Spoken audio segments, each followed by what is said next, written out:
Yeah,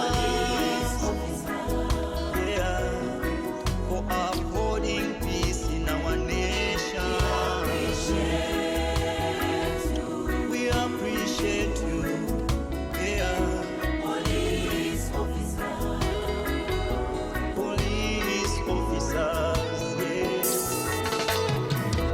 We, the Zambia Police Service, shall uphold professionalism. Hello and welcome to Arrive Alive program with me, your host, Wamba Weke. I'm joined in the studio by Miss Emma Piri, Principal Gender Officer, Office of the President in the Gender Division under Cabinet Office. You're welcome to the program, Madam. Thank you so much, Wamba, and hello, viewers. Okay. And on my far right is Thomas Miowa, a Research and Partnership Manager from Zambia Road Safety Trust. You're welcome to the program, sir. Thank you, Wamba. Greetings, viewers. I'm glad to be part of this program. All right, thank you. Miss Piri, how is the Gender Division doing? As Gender Division, we are doing very fine, except, our office is very busy. We just closed the Women's Month, which was last month, the International Women's Day, and the preparations for that, it can be time-consuming. And on the sad note, every day when we wake up, these GBV cases are all over, especially SGBV cases. So that has actually put our office to be on top of things. Yeah, every day you're finding yourself, you're in a crisis because you don't know where we are going. Start asking yourselves, is it the laws that are weak, or where are we not doing it right? But otherwise, as an office, we are up and about to make sure that the coordination and also overseeing the effectiveness of the laws and policies that govern these issues are up to standard. Okay. So how are we doing as a country on matters of gender? Wamba, I like your question. It's a broad question. And when you ask the broad question, it's up to the discretion of the person responding. So in this case, I think I'll talk about what Gender Division does, the mandate, for those who might not know. Of course, I know the subject beforehand today is the sexual harassment in the public transport, but it's still part of what Gender Division does. So allow me to state, maybe to mention that Gender Division has got a department that is called the Department of Gender Rights Protection. So within that department, we even have a focal point who is on who handles issues to do with the sexual harassment. So as Gender Division, our mandate, we are not implementing entity, but we are a coordinating entity for all gender issues in the country. What do I mean? We coordinate and oversee. So overseeing what and coordinating what, the various pieces of legislation in place and even policies to make sure that implementers are actually conducting their everyday businesses within the confines of those laws and the pieces of policies. And also, the good part is that now, as a Gender Division, we have establishment across the country. So in all the 10 provinces, we've got representation, which has made it very easy to do the coordination and overseeing of gender issues in the country. And we're the ones responsible of even developing the mother policy, the national gender policy. So the latest one that we have is the National Gender Policy of 2023. And this is to allow all sectors to actually mainstream gender. So even in the public sector, it's part and parcel of what is embedded in the gender policy. But suffice to say, the pieces of legislation that we currently have, I'll be more specific, like the Gender Equity and Equality Act, number 22 of 2015 of the laws of Zambia. It provides for sexual harassment, but its focus is on the sexual harassment in the workplace environment. And the topic before us today is sexual harassment in the public transport. So which means that we'll still have work to revisit so that there is a specific provision to cater for sexual harassment in the public transport. But suffice to say that even the Anti-GBV Act, as well as the Penal Code, they criminalize sexual harassment. And for it, it goes like in the Anti-GBV Act to talk about the public space. So in this case, public space encompasses sexual harassment that actually happens in the public sector. So I think that can be my preamble for now. Okay. Mr. Miyoba, what are some of the common forms of sexual harassment faced by women in public transport? Wow. Thank you so much, Wamba, for that question.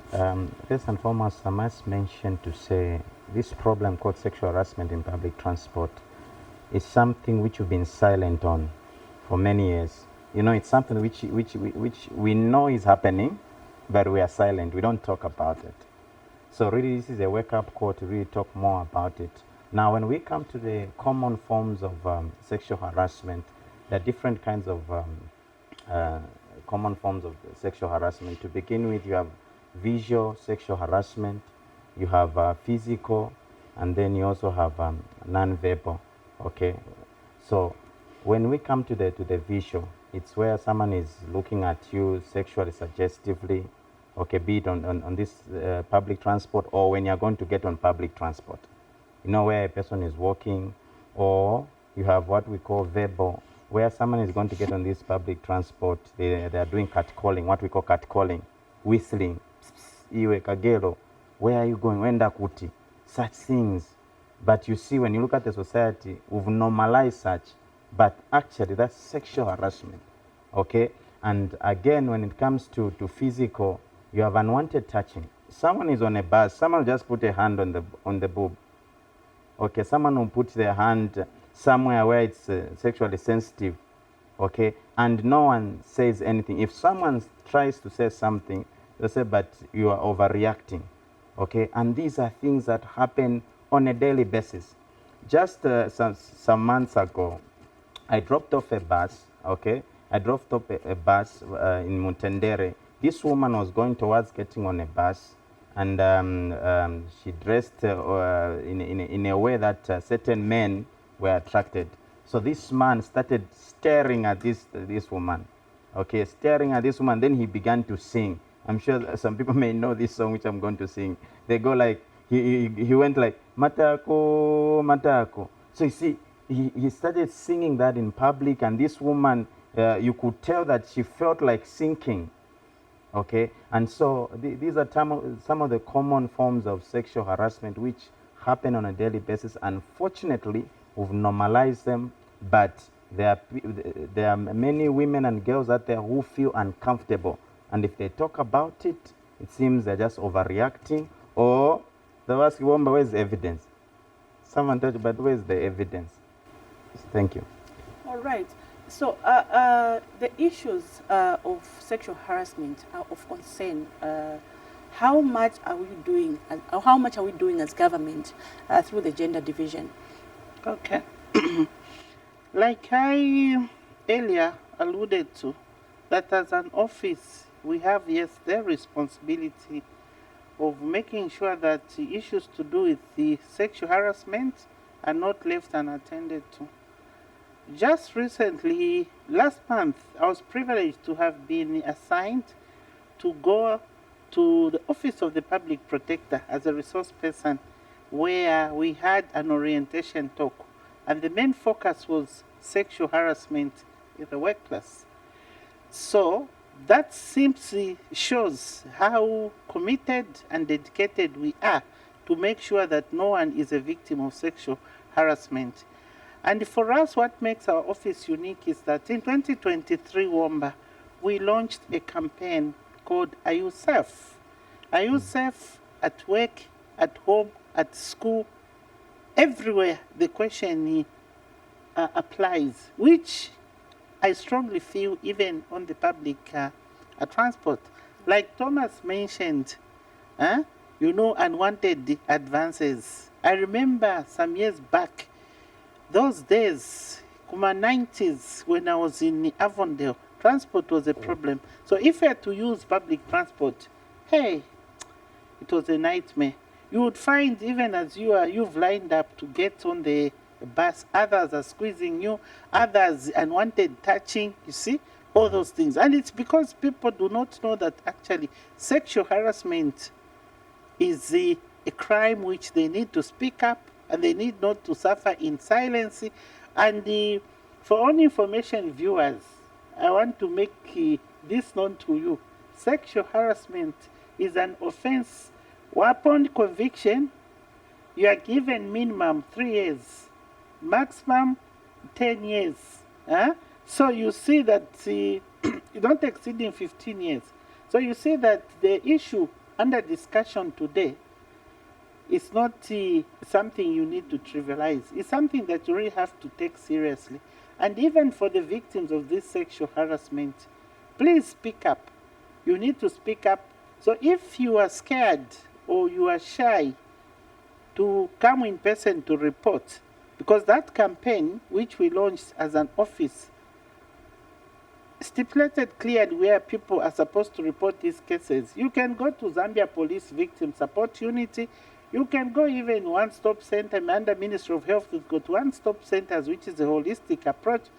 You can even report using toll-free lines. So if it's a child, you use 116 child line. If it's an adult, you can use 933. You can even rush to our offices. You can even go to their organization, to mention a few. So all those are referral or pathways which has made life very easy for us, because much as, yes, we are an office mandated to do this alone, we cannot do it. So it's a multi-sectoral faceted approach which is holistic to make sure we curb this issue of sexual harassment. But I must agree that there's no provision. There's no provision, a specific provision for sexual harassment in Gender Equity and Equality Act. The focus is on the sexual harassment happening in the workplace environment. But suffice to say, during that campaign, and that campaign is ongoing, doesn't have an expiring period. So make sure one day we'll arrange with the road safety again, where we can even come with the posters to showcase, so that people can know in pictorial forms where they need to report. No one should suffer in silence. The time is now to break up. All right. Mr. Mioba, how does Zambia Road Safety Trust collaborate with government to address sexual harassment in public transport? Wow, thank you so much for that question again, Wamba. We collaborate in various ways, honestly, and some of the ways Emma has already highlighted. If you noticed, as she was explaining, she said there are some of these gaps, right, in terms of the legal framework looking at sexual harassment in public transport. So when we saw that problem, we said, okay, we've seen this problem, but we need to also hear from other stakeholders. So we brought different stakeholders, of which gender division was one of the key stakeholders. Okay, having discussions. So we had this workshop where we understood this problem, and some of the gaps were identified to say we really need to talk about this. We really need to also put it in the law. And because of those discussions also, apart from having the workshop, we started doing more of the sensitization. And so, okay, yes, we've identified this problem. Let's do more of the sensitization. And this is how Gender Division invited us to join in the 16 days of activism against GBV last year.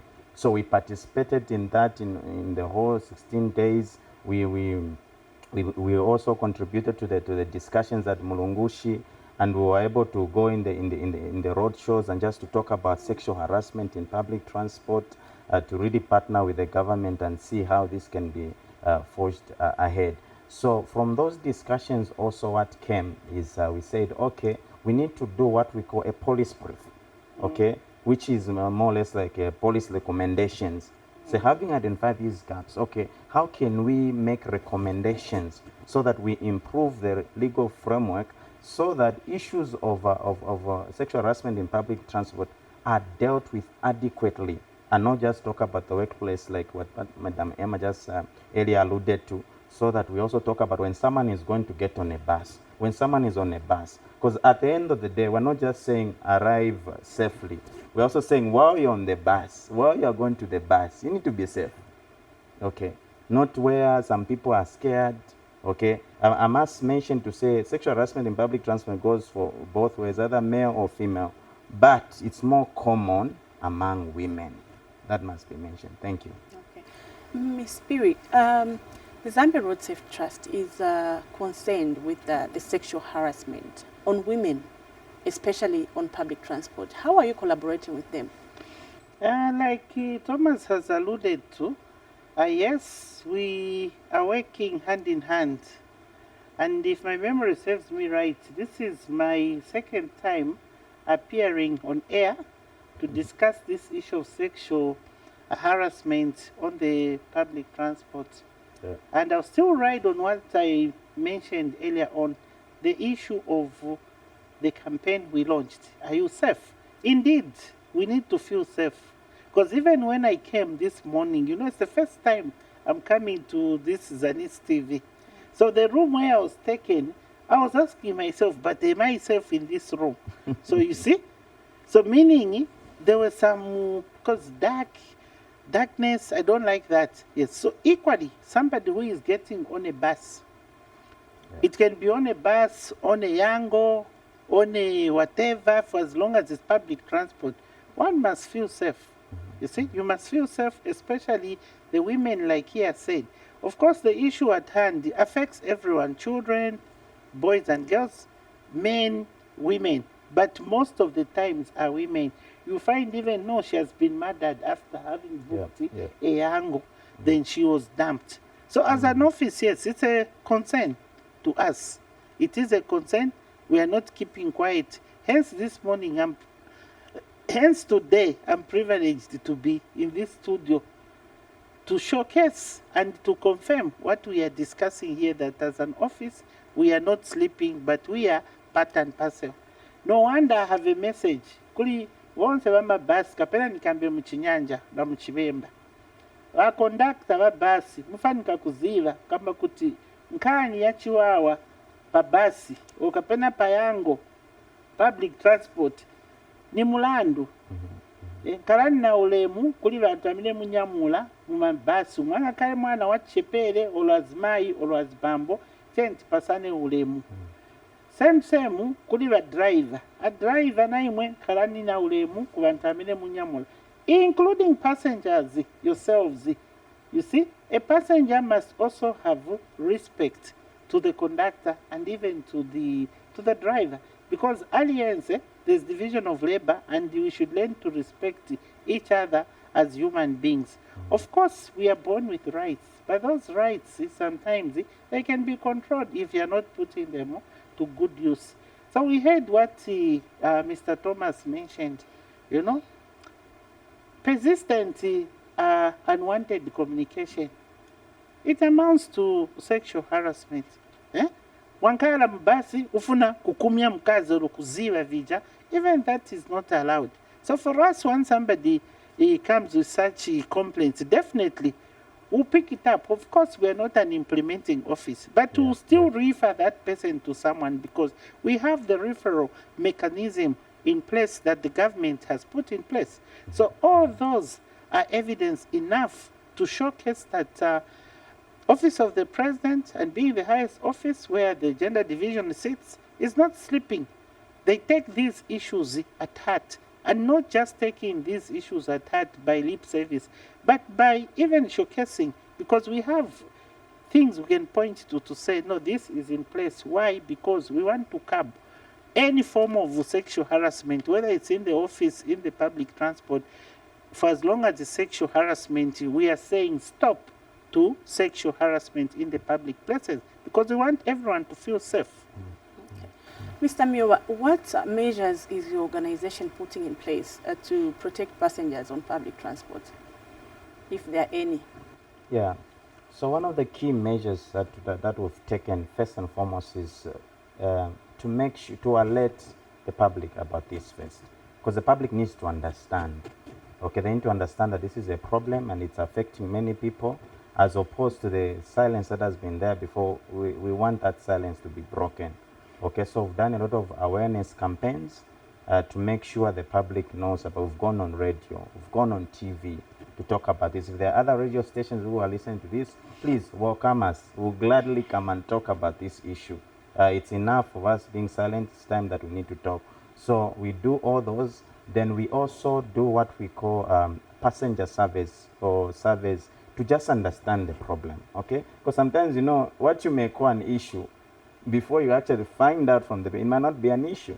So what do we do also? We conduct surveys, find out from the passengers, find out from the drivers, find out from all the key stakeholders to understand the problem. And from there, when we understand the magnitude of the problem, for example, we did a survey last year where we found out to say, in terms of those who've experienced sexual harassment, Womba, that was above 80% from the responses.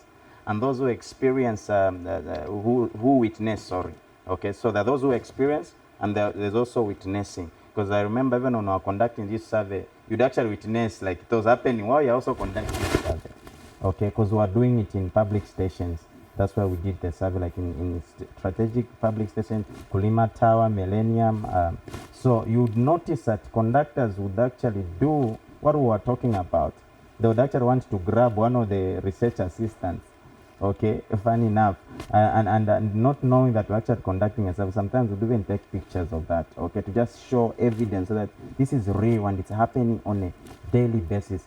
So those surveys help us to really gather information, to be able to share with the gender division, to show, so, okay, this is a problem, therefore we need to work on the policy, in the policy frameworks. We see how we can improve them so that more people are protected.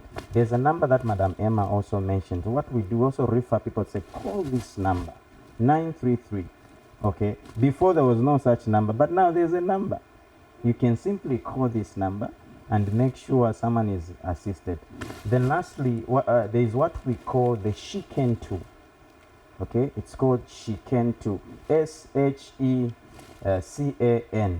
S standing for sexual harassment, S sexual, then H harassment, then E engagement, that's a she. Then CAN, they're talking about changing attitudes, meeting needs.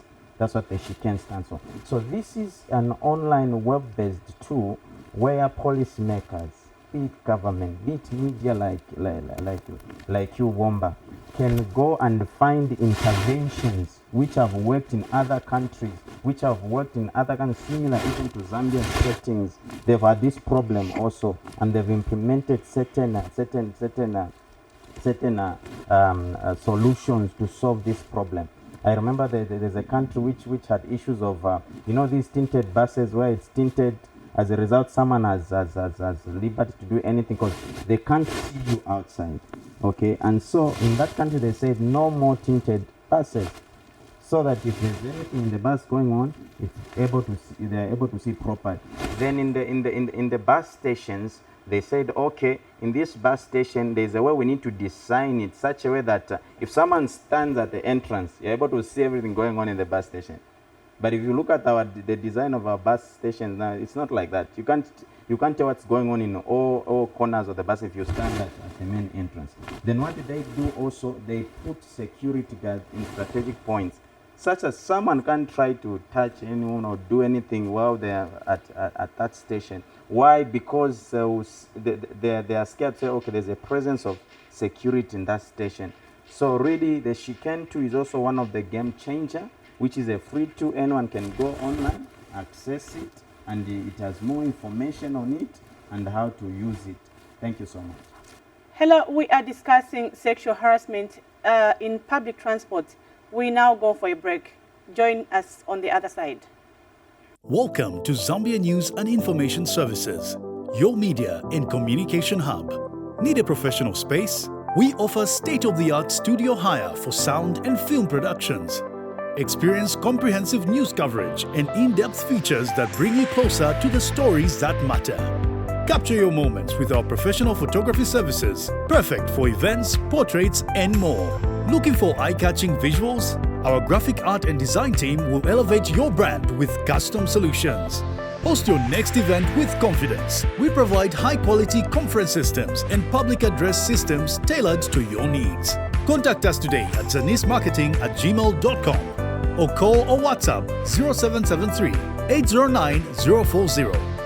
Zanis TV, the People's Channel.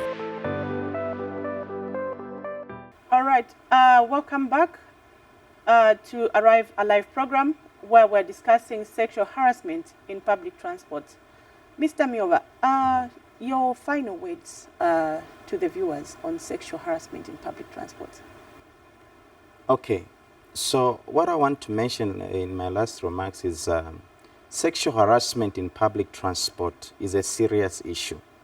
It's a national crisis, so to say, which we have been silent on but needs to be addressed. So what we are speaking to everyone out there who's experienced sexual harassment in public transport, speak out, report. There are different platforms where you can report. Already, Gender Division has mentioned there's one-stop center. There's a toll-free line, 933, which you can call on. So stop sexual harassment in public transport, report it, talk about it, move away from silence. Thank you so much. And lastly, I also want to just add on to just caution also and ask Victim Support Unit to say we need your support also on this, as this is one of the issues that also is affiliated to your department. So thank you so much, Wamba. Those were my last words. All right. Miss Perry, your last words on sexual harassment in public transport. Yes. For me, my last words are that gender division alone cannot work.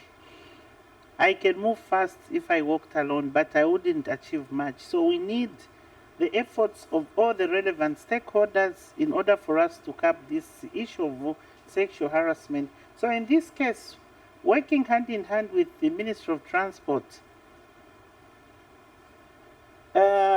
organizations like Road Safety, just to mention a few, we can do a lot in making sure that we have a provision in pieces of legislation to put a specific provision for sexual harassment in the public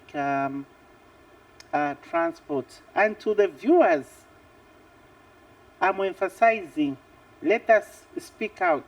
Sexual harassment, we shouldn't make it to be part and parcel of us. You can report using 933 toll-free line. You need not to have talk time. Or mlibe talk time mukaituma iyo namba 933 baza kupasani tandizo. Kubana mungatume 116. Mungatume muzatandiziwa. And to the would-be perpetrators, remember sexual harassment, you'll be convicted. Maximum 3 years, minimum 3 years, maximum not exceeding 15 years. So it's not something that you should take lightly. And even to my fellow women who are victims of sexual harassment on public transport, we have institutions that offers even free, almost or pro bono services to make sure that you're well represented, because time and again, you'd find that somebody would prefer to continue suffering in silence, Womba, in the name of saying, my legal fees in your doula. We have like places like National Legal Aid Clinic for Women. We've got even WILSA, that's Women in Law in Southern Africa, just to mention a few.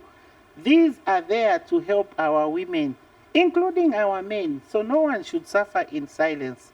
And if you are scared maybe, or you don't know how you can go there, you can always come to our office as Gender Division. Then we'll definitely link you to the certain services that you need, because it's a multi-sectoral approach that we are using to curb all these forms of abuses. And even for institutions, institutions are supposed to have sexual harassment policies in place.